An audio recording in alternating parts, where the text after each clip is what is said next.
SVG-TV News for Friday, September 9th, 2016. I am Jennifer Richardson with the details.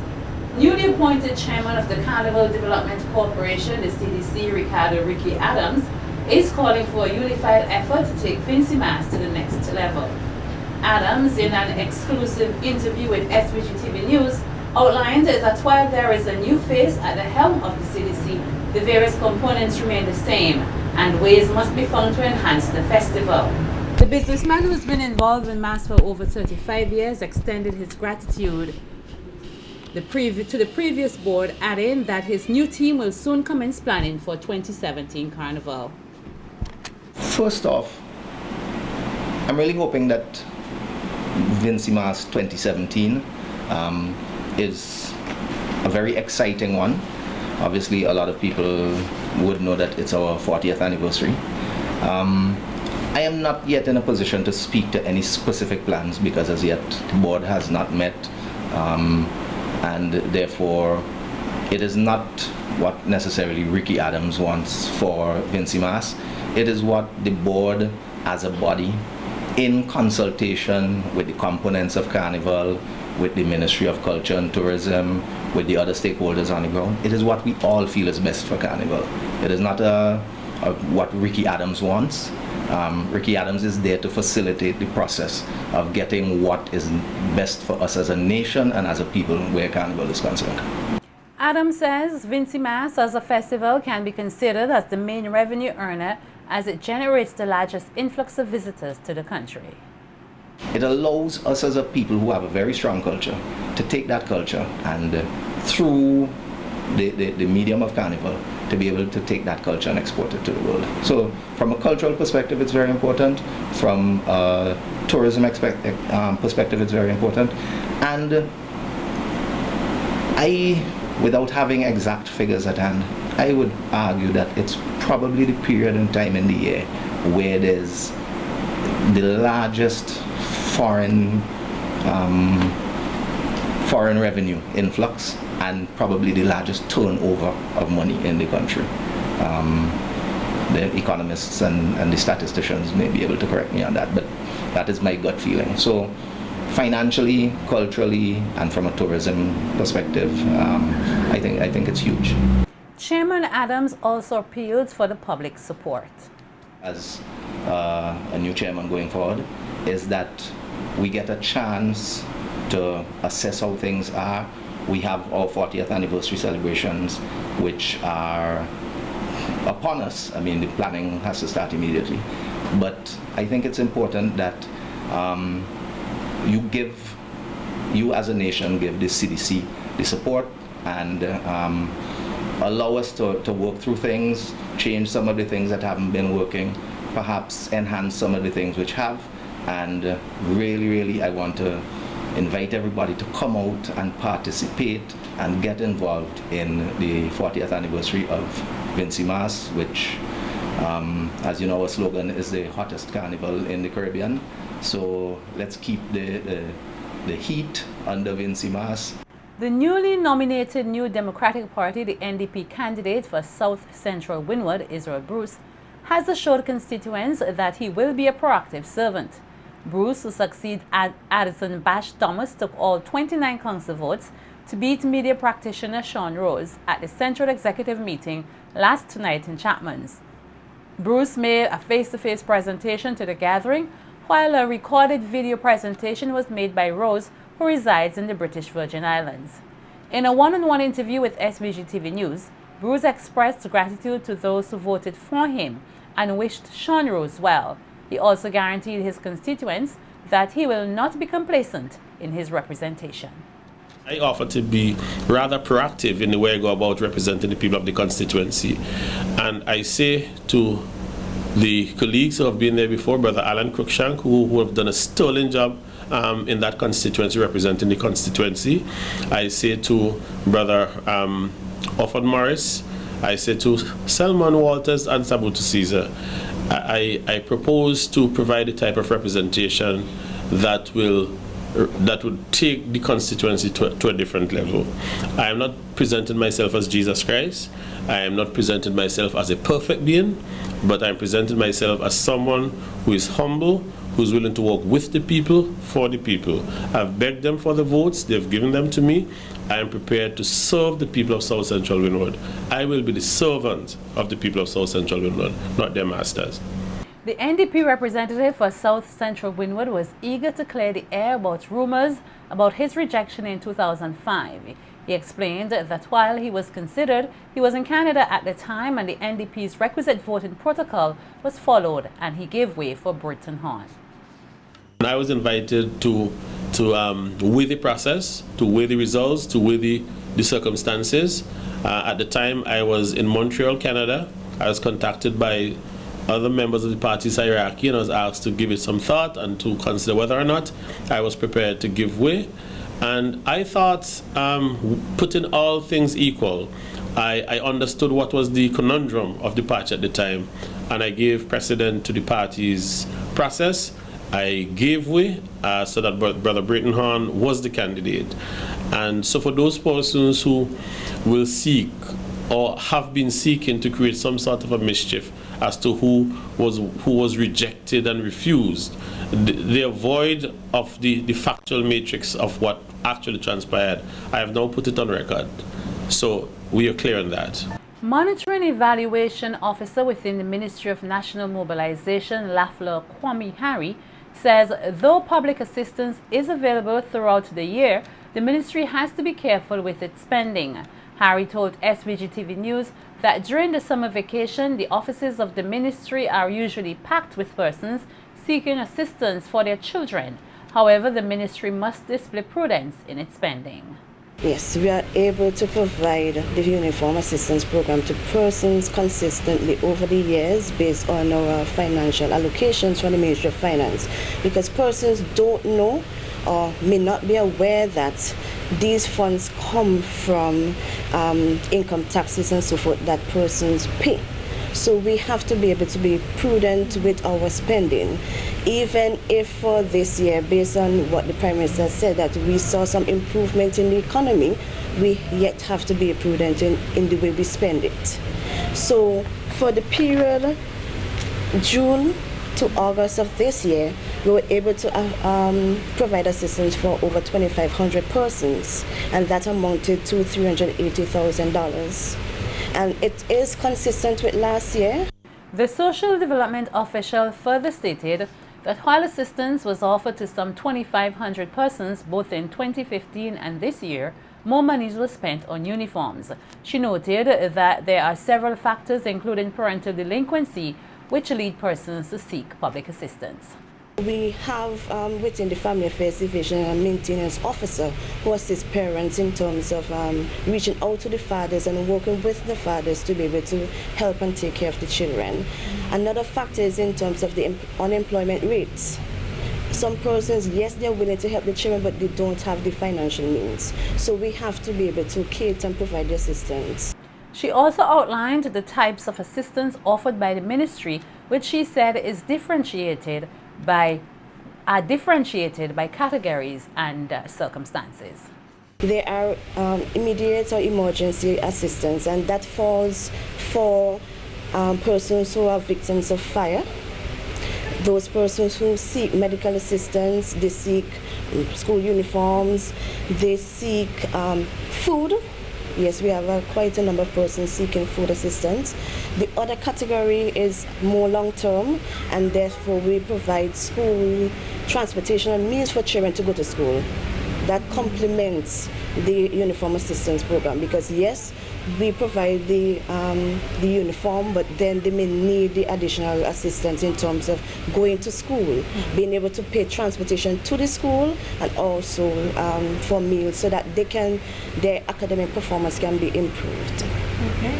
The other type of assistance is the National Assistance Fund, or the public assistance, or poor relief, as more persons know about. That's a monthly assistance that is paid to persons in different categories, whether they are medically challenged, those who are disabled, and those persons who are elderly poor.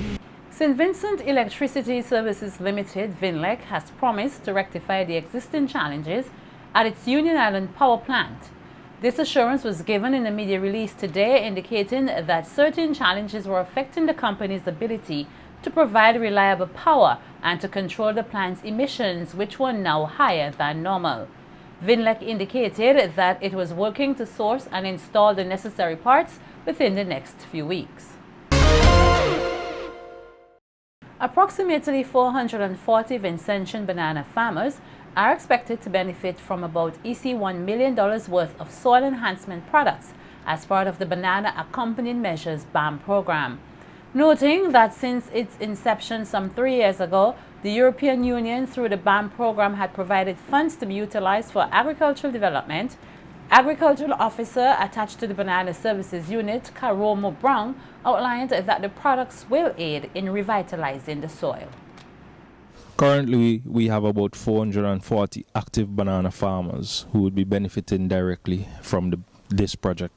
They would be receiving both dolomitic limestone as well as calcium ammonium nitrate. We have noted that there are some soils in St. Vincent that have pH. We have noted pH values as low as 3.93, and upwards. Ideally, for banana production, soil pH should be anywhere between 5.5 to 6.5 to ensure proper uptake of nutrients from within the soil. Brown pointed out that the products are already in the state. However, certain protocols must be followed before they can be distributed to farmers. The testing of these products, it should take us about 3 to 4 weeks due to the nature of the test that needs to be carried out to verify whether the products that we receive meet the specifications of the tenders which were awarded to the different contractors. We're hoping that the distribution process can start by early October. While highlighting some of the projects already undertaken through the BAM program, BAM coordinator Ricardo Frederick urged farmers to take full advantage of their opportunities, especially in the area of livestock. The government of St. Vincent is expanding the livestock program here. We're trying to cut down the amount of meat and meat products we import, and try to become self-sufficient in small ruminants and in pig production, and also cut down the importation of poultry, the amount of poultry we import. So we encourage farmers to expand what they're doing, and also the BAM program overall is to assist with poverty reduction, so people will get jobs and be self-employed. Also for food security and for health and safety reasons. We want to be producing our own meats as much as possible so that we know what we're consuming when we go to the supermarket. Members of the Rastafari community and the Greg's Farmers Cooperative have been challenged by Minister of National Mobilization Frederick Stevenson to make themselves and their produce more marketable. Stevenson, who was speaking at an exhibition in Greg's earlier this week, told the gathering that once the Argyle International Airport is operational, opportunities will open for farmers to export their produce once they meet the necessary standards. Because we have to look at standards.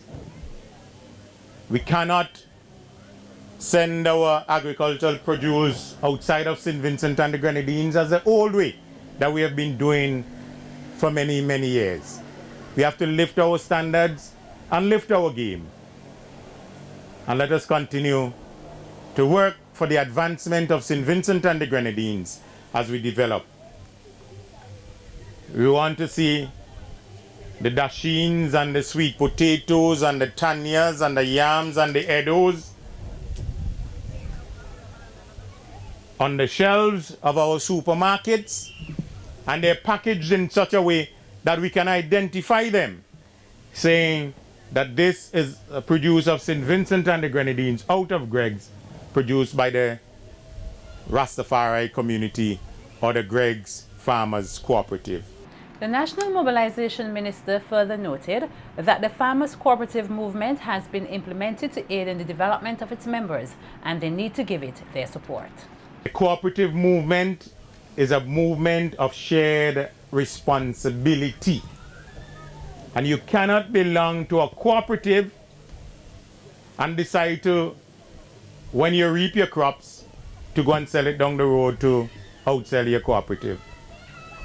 If you do that, you're going against the models and the rules that you've learned from the Cooperative Societies Act. I want you, as you develop and you grow in the Greg's community, that we would see a lot of items and a lot of agricultural produce coming out of Greg's. Continuing their efforts to raise awareness about breast cancer and breast cancer treatment, the St. Vincent and the Grenadines Medical Association is also looking to tackle another leading cause of death in St. Vincent and the Grenadines, that of prostate cancer. At the launch of their campaign at Cabinet Room earlier this week, where cabinet members were also presented with cancer awareness pamphlets and other material, President of the Medical Association, Dr. Rosalind Ambrose, noted that with the growing rate of deaths caused by both cancers, her organization saw it necessary to build awareness for persons to be more knowledgeable about the diseases. She outlined that the Medical Association stands in full solidarity with the government and people of SVG in the fight against cancer. In the year 2015, the Ministry of Health statistics reflect that 48 males died of prostate cancer, which means that for 52 weeks of the year, almost every week, a man had died of prostate cancer. Help us in the launch of this new ribbon depicting breast cancer by the pink and a lovely little blue tie to represent prostate cancer. We've partnered breast and prostate because breast is traditionally internationally October, and Canada and many of the other larger countries have decided that September should be designated as Prostate Cancer Awareness Month. And so we have a slogan called Putting Our Strengths Together so that we can highlight breast and prostate together. So we wish to offer Cabinet, given that it's predominantly males, this lovely lapel pin. And so we thought that this was a good occasion to highlight the issue of prostate cancer, to encourage males to be tested early in their 40s, because our youngest death was at age 48. Dr. Ambrose stressed the need for Vincentians to take the issue seriously and called on persons to engage in early testing as a way of safeguarding themselves against cancer. They've become the #1 in the Caribbean. Previously it was Dominica followed by St. Vincent. The Canadian statistics show that 1 in 8 males will be diagnosed with prostate cancer, and the American statistics said that 30,000 males will die each year of prostate cancer. So it is a serious issue. Both of these have genetic markers. I think it's unfair to say this lady could have prevented breast cancer. Even if she wasn't obese, which is say obesity plays a role in many of these things, non-communicable and cancers, but because the genetic markers are there, and they may be there represented multiple times, those are people so-called strong family history, you virtually won't escape. Well, like Breast recommend that you do it every year. If you're good, you can skip a year and start again. You need to get the digital rectal, you need to get the PSA, and you need to get an ultrasound is considered to measure the size, yeah. Because that's the only way to measure the size of the gland. Survival rate is very good. It's caught on time because then there are many treatment options. And with the goal of providing greater opportunities for prospective physicians across the globe, the Trinity School of Medicine hosted its 2016 White Coat Ceremony on Saturday, September 2nd, 2016.